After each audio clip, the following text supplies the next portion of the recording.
At ayun na nga, hulaan nyo kung saan ako pupunta. Ako nga pala si Sir Loren, ang Sir ng Aling. At ayan, nakasakay na kami ng airplane. Hindi namin alam kung saan patungo. Pero isa lang ang dapat, kung saan mo gusto.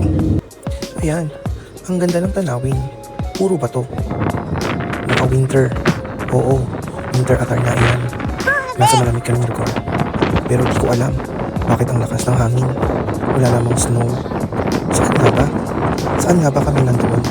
Or naroon? Ayan sila, busy-busy. Samantalang ako, eto, pa-post-post. Di alam anong post ang gagawin.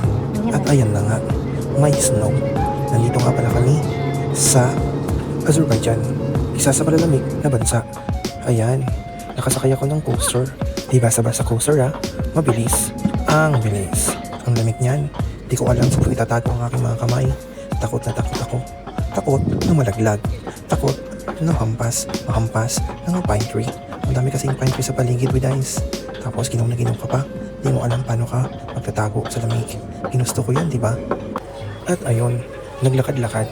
Kasi nga, nangawit nakaupo. Nilamig. Akala ko mainit. Pero yun pala, mas malamig sa baba. Sa baba, oo, ang daming tao.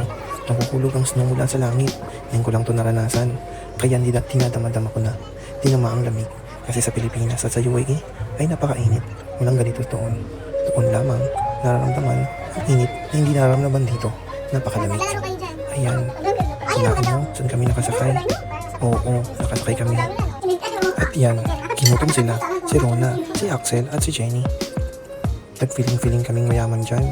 Minsan lang kasi namin maramdaman kumain sa isang maganda at mamahaling restaurant dito. Napakasarap. Ayan na nga, nagpakuha kami ng video para kunwari sosyal. Pero sosyal talaga. Sosyalera ang mga kaibigan kong yan. Ang daming pera, hindi nauumos. Kung saan nagyayaya mag-travel. Pumasok si kuya at kinuhanan kami sa loob. Nangiting sila kasi nasa loob na si kuya. Nag-order kami ng pagkain ng oras na yan. Sabi nila, pabidyo daw kami para sosyal-sosyalan, diba? At ayan na nga ang previews. Sumakay kami nga pala dyan. Hindi ko nasagot kanina. Ayan nga pala yung coaster kasi nasabi nila na mataas. Mataas. Kasing taas ng pangarap ko. Kasing taas ng hangarin ko. At kasing taas ng ewan.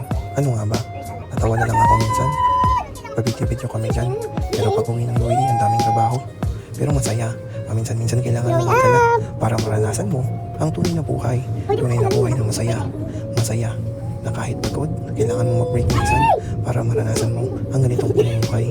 Kasi minsan, kailangan mong treat ang iyong buhay, ang iyong sarili, para maramdaman mo na mahal ka ni God. Mahal tayong lahat. Pag umabot po kayo sa video na to, pa-like, share, and follow para sa mga susunod na video. Maraming salamat sa buhay nyo!